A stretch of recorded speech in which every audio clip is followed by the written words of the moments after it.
Hi guys, welcome back to my channel. I'm so happy to see you all here.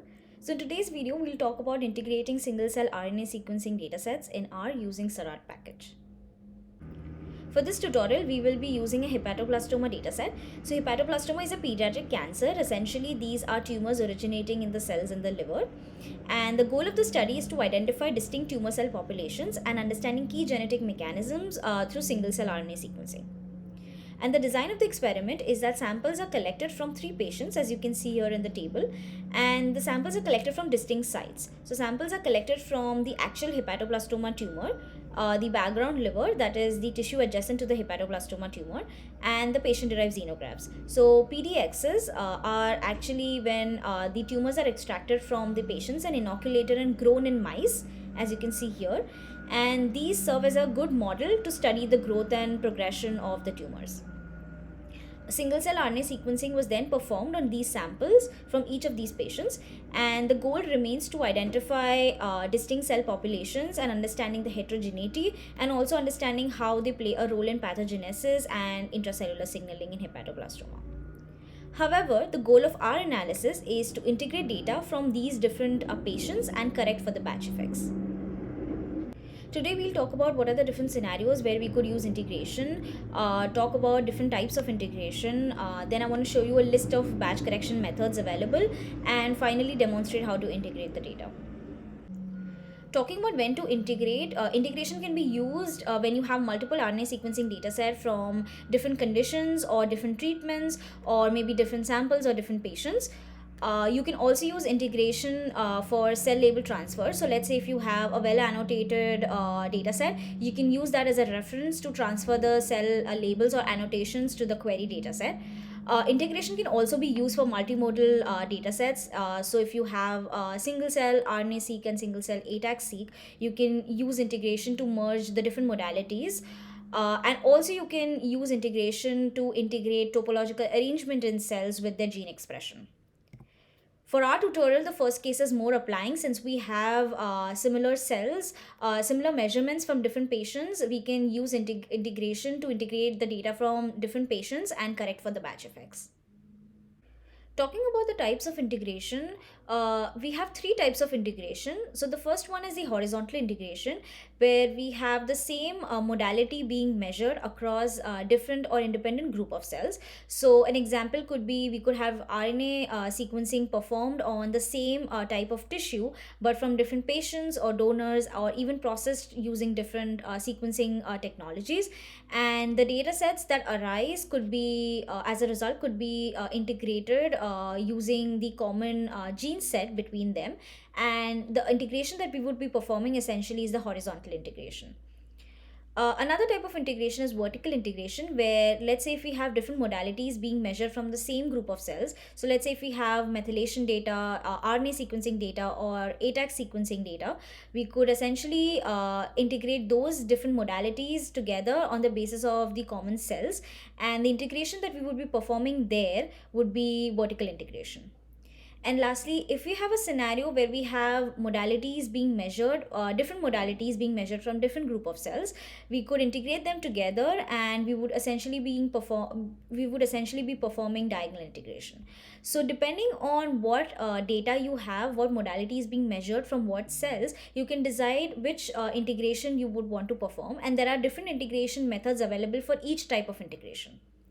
In our case, we would be performing horizontal integration since we have the same modality being measured from independent cells from essentially same types of tissue.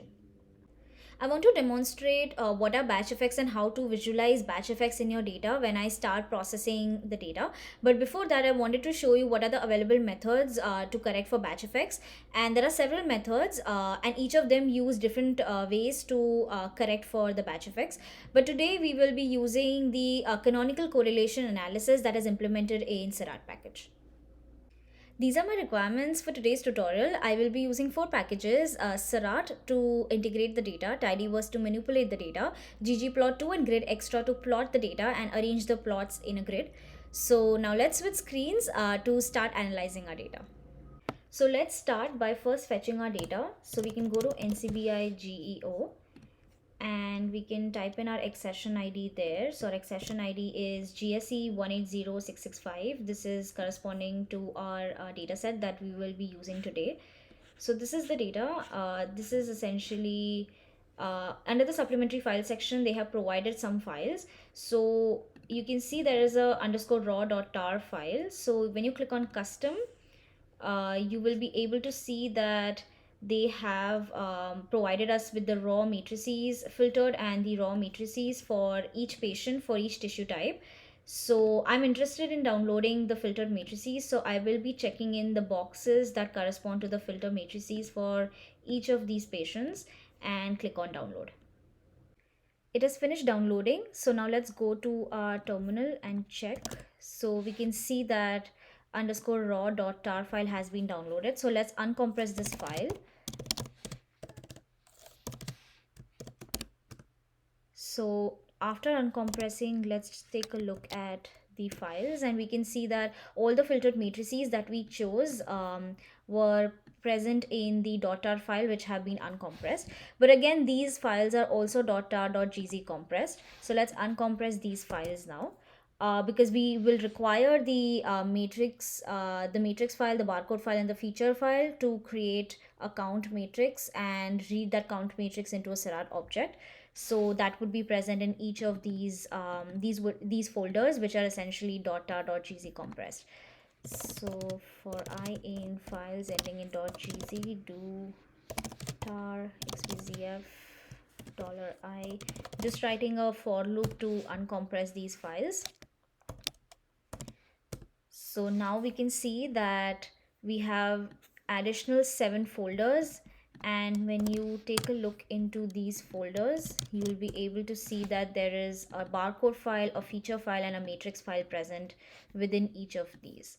So now that we have uncompressed our files and we have our data ready, now let's go to our studio and start reading in this data. So this is our R script. Now let's first start by loading in the libraries. After loading in the libraries, let us get the location of our files into R, because we have multiple folders and in each of those folders we have files. So let's get the location of those files in R. So there is a function called list directories. The path would be data, and I don't want recursive or full names. So when I do that, I'm just going to run the directories variable, and you can see that we have the name of each of these folders, and within each of these folders in the data directory we have our barcode matrix and the features file. So I know I have 7 folders, 7 directories in my data folder. And what I want to do next is I want to create a for loop, and in each iteration it should go in each folder and fetch the files to create the counts matrix.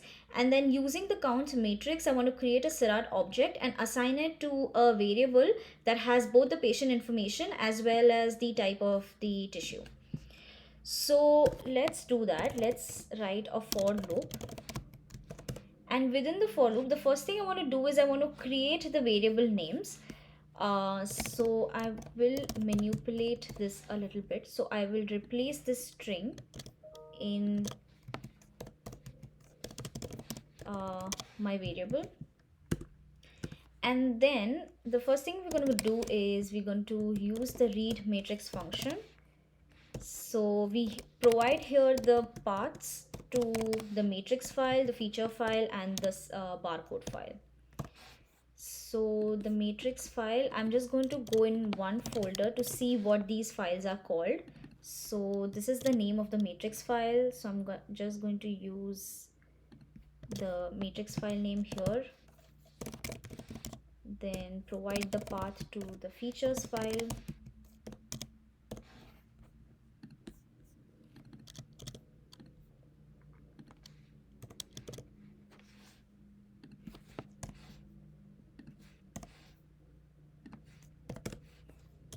And finally the path to the barcodes file.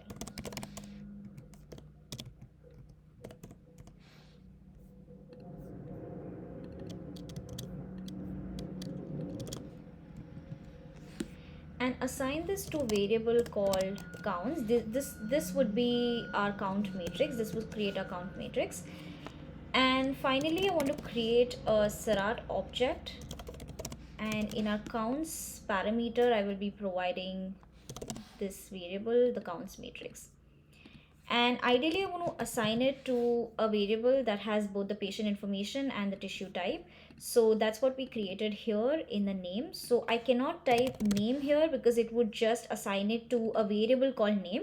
But what I want is essentially to interpolate the value of name. So I'm going to use a function called assign, and that will just assign the Seurat object to the value of name. So let's run this now. Our for loop is finished running and it has created 7 Seurat objects, which we can see here in our environment pane here. So for the next steps, we would essentially want to look at each of these Seurat objects, perform quality control and filter out low quality cells. Now again, our dataset has only 7 Seurat objects. We can still do it manually by going through them one by one and performing quality control and filtering the low quality cells. But again, this is a tedious process, time consuming, and it would be more error prone since we are doing it manually. And again, this is a smaller data set compared to some of the data sets which would have larger or more Seurat objects, and that would make it really a time consuming and tedious process to actually manually perform all quality control and filtering for each of those objects.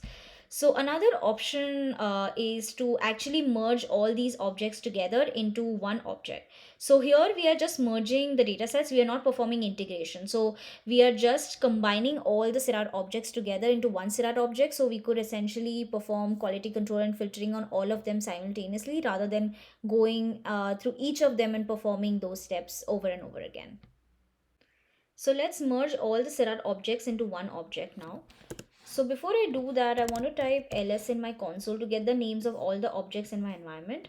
So I will be using a function called merge, and the first parameter would be the first object, and the rest of the objects would be provided as the vector of objects.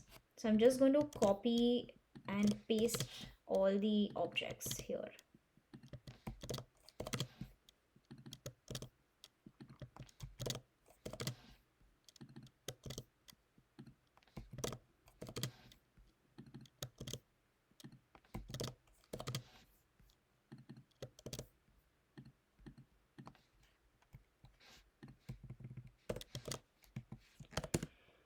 After we do that, we can also assign cell IDs, and it's important to do that because when all these objects will be merged, we wouldn't be able to identify which cell barcodes are from which data set.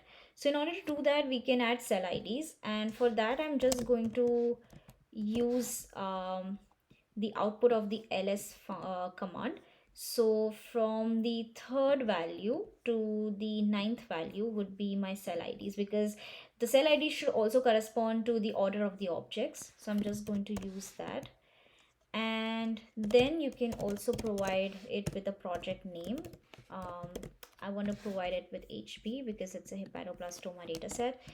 And then we can assign this to another variable where the merged object will be saved. So I will be typing merge Seurat, and now let's run this. Our merge function has finished running and we have our merged object. So let's quickly take a look at our merged Seurat object, and we can see that we have over 33,000 genes or features across so many cells, and these are from all the cells from individual Seurat objects. Now that we've finished running the merge, now let's perform some quality control and filtering on our merged object. So let's take a look at our metadata first.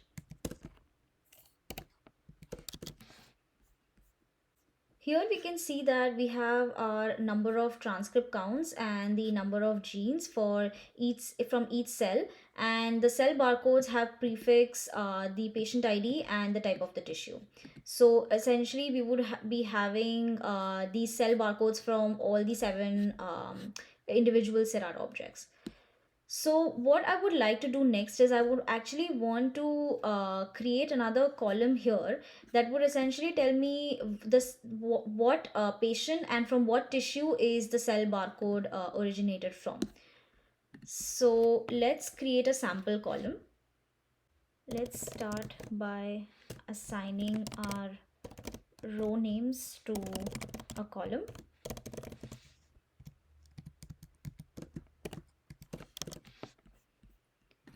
Let's take a look at the metadata again. We have simply replicated the row names and saved it into a column. And now I want to split this column based on the underscore. So I have 3 columns having the patient IDs, the type of the tissue, and the barcodes. So now let's split the sample column. So there is a function called separate, and we provide it with our data. I want to split the sample column into 3 columns. The first would be patient, second would be type, and the third would be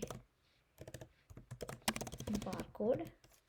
And I want to use the separator as underscore, and I want to save this to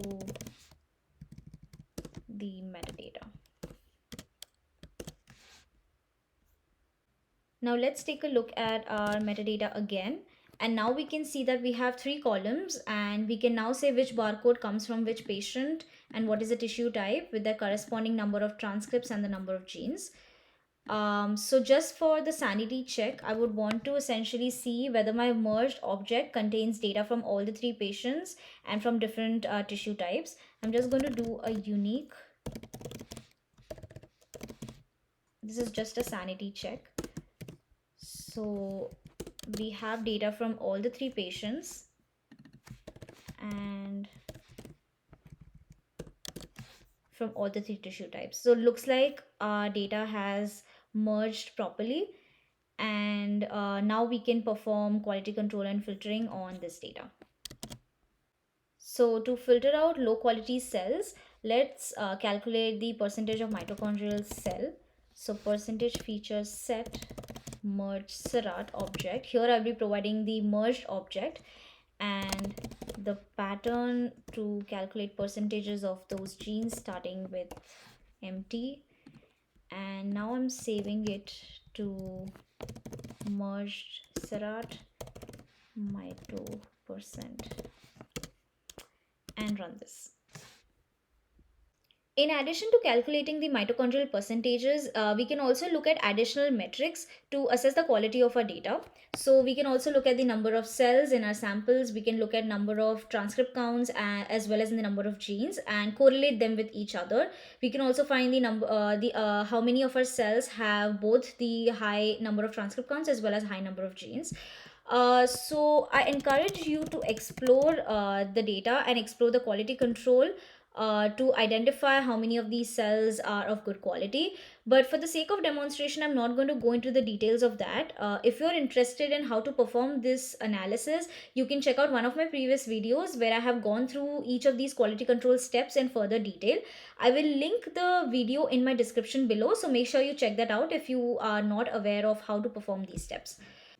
So I will directly jump onto filtering the merged data, and I will be using the thresholds to filter the cells that the authors have used in the paper that is associated with this data set that we are using. So I'm keeping all the cells that have at least 800 transcript counts.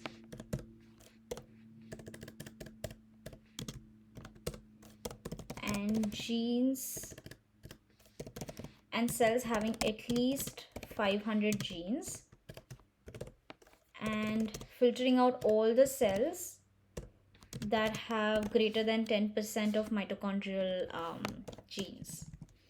And I'm going to assign it to a new variable called merge underscore Seurat underscore filtered, and now let's run this. Our filtering has finished running, and let's quickly look at how many cells we are left with. So we are left with over 67,000 cells, but this is the before. So before filtering, we had over 77,000 cells, and after filtering, we are left with over 67,000 cells. So before going ahead, I want to quickly summarize the steps that we have done so far. So we have read data from multiple folders and read them into separate Seurat objects. We then merged the individual Seurat objects into one object, and we perform quality control and filtering on the merged object. So the next step would be to perform integration. But before we jump onto the integration, it's important for us to know whether integration is required for our data, whether we do see batch effects. So in order to do that, we need to explore our data and visualize our data in low dimensional space. So we are going to perform some standard workflow steps. And again, in this video, I'm not going to go into the details of them. So if you're curious to learn more about them, make sure you check one of my previous video out where I talk about these steps in further detail. So let's start by performing normalization. So normalize data, and the object is merge Seurat filtered, and we assign it back to the Seurat object.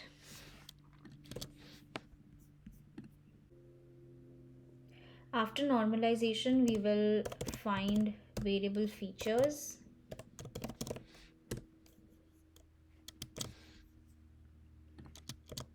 and run this. After finding variable features, we next scale our data.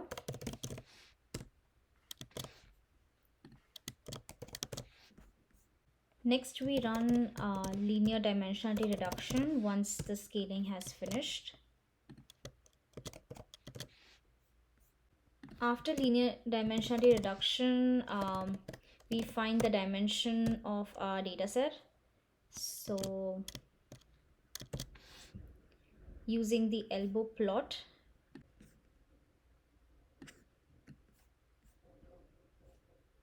we can see that almost until the first 15 principal components seems to be capturing the majority of the variation. So I'm just going to consider all 20 dimensions in the next steps. So the next step is going to be find neighbors, and the dimensions are going to be 1 to 20. I'm going to run this. So next we are going to perform clustering and nonlinear dimensionality reduction.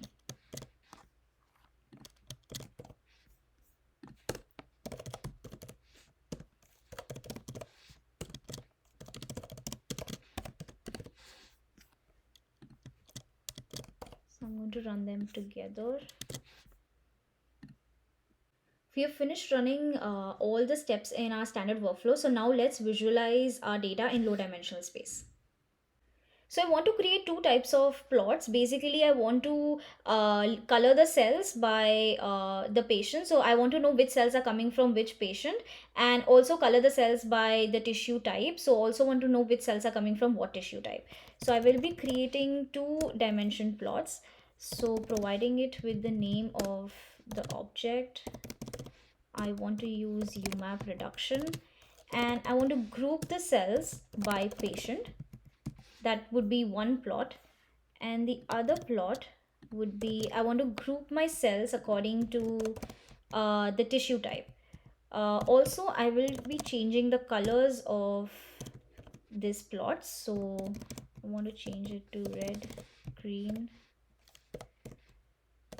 and blue. Next, I will also save this to variables so that I can visualize them in a grid side by side. So I'm just running this, and now let's arrange them in a grid so I can see them side by side.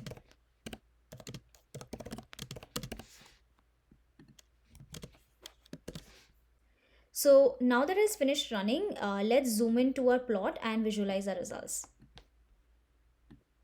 In the left plot, we can see cells are colored by the patients that they're coming from, and in the right plot, we can see that the cells are colored according to the tissue type. So when you look at the plot in the right, you will be able to see that it gives us a misleading image that we see subpopulations within of cells within a tissue type. But from the plot on the left, we can easily identify that the clustering that we see is due to the technical variation and not due to biological variation among the cells. We can see that the cells coming from different patients cluster separately, and it's actually masking the biological variation, and these cells are not truly clustering according to the biological variation but due to the technical differences. And hence we need to correct for the batch effects here so that we can allow cells to cluster according to the biological variation. Now that we have identified batch effects in our data, let's perform the integration steps to integrate this data and then visualize our data to see whether our batch effects have been corrected for. So the first step is to split object. So we provide it with our merged filtered object, and we want to split it by patient because we see batch effects coming from different patients. And I'm going to save it to an object list. After we've split the object, what we get is an object list, and it consists of the list of objects split according to the patient. So for each patient, we have an object and it's stored as a list. So for each of the object in the list, we need to run normalization and identify highly variable features. So let's write a for loop to iterate through these objects. And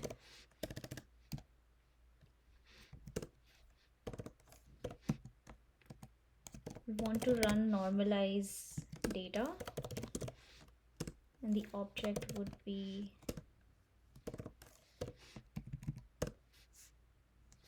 the object element, and then we would want to run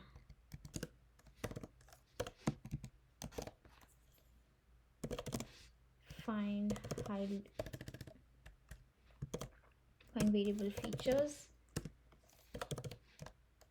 and provide it with the object. So let's run this.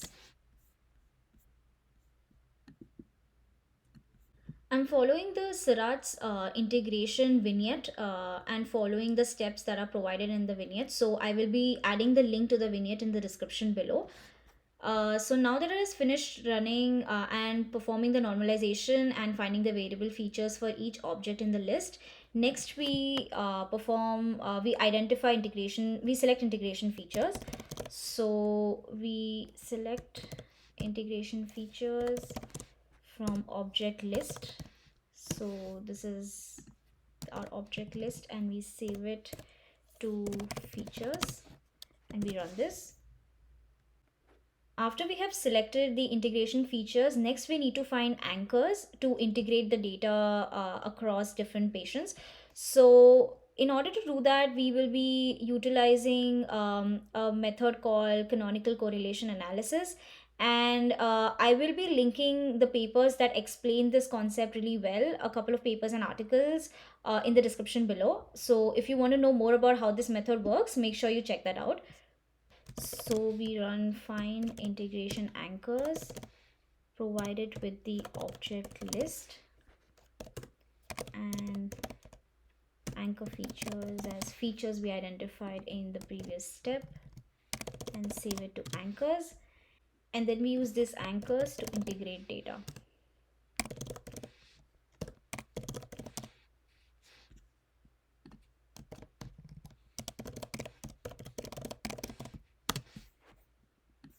And we run this. The find integration anchor step takes a while usually to run, and it also depends on the size of the data set. So the CCA method is computationally intensive and it takes a while to run, especially for larger data sets. So if you have a big data set, it will take some time to run. So please be patient when you are trying to run this function. So now that the integration has finished running, we would want to perform the similar steps of the standard workflow that we perform for the merged data or the non-integrated data. So we will first scale data, and this time we would provide the integrated object and save it back to the Seurat integrated object. So next we run PCA, a linear dimensionality reduction, on our integrated object and save it back to Seurat integrated. After PCA, we would next want to run UMAP so that the cells could cluster in low dimensional space and we could visualize that. So the object here would be the Seurat integrated, and we would use 50 dimensions. I'm just arbitrarily choosing 50 dimensions.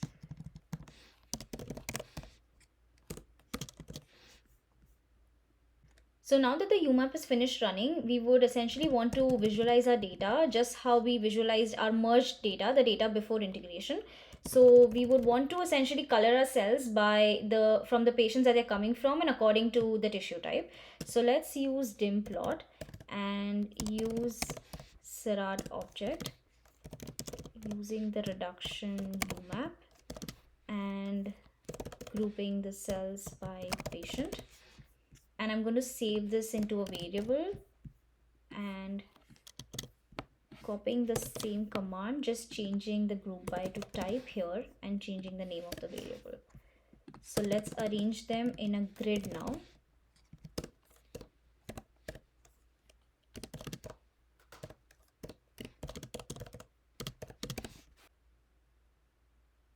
So based on these plots, we can see that the cells are no longer separating out because they are from different patients, but they are separating out due to the biological similarities. So we can see that the cells from the PDXs and tumors overlap at a lot of places, and they are separated out from the cells coming from the background tissues. So because of integration and correction of the batch effects, we can see between group variation and not within group variation. So this means that the integration has been successfully been able to take care of the batch effects, and now we can use this integrated data for further downstream analysis. Let's compare the before integration plots and the after integration plots. So I'm just going to add and change the colors here. So I had red, green, blue. So I'm going to run this again. And now let's add the previous plots here as well, which were saved in these variables here. And let's visualize them all together. Zooming in on the plot. So the plots on the top are before integration. These are from the merged data. And the plots on the bottom are after integration. So we can clearly see that earlier our cells separated out because they were sequenced from different patients. So there were some technical variations which were causing these cells to cluster separately. And the plot at the bottom shows that after integration, after we have taken care of the batch effects, the cells overlap and they are actually separating out here due to the biological variation and not because of the technical variation or the batch effects. So this clearly shows us that integration has successfully taken care of our batch effects, and now we can proceed with our integrated data for further downstream analysis. So that's all I had for today's video. I will be adding all the links to the vignettes, the articles, the papers, as well as the GitHub where I deposit all my scripts. I will be putting it all in my description below, so make sure you check that out. And if you found this video helpful and informative, please make sure you hit the subscribe button, like the video, share it, and leave your comments under the comment section. Until next time, see you.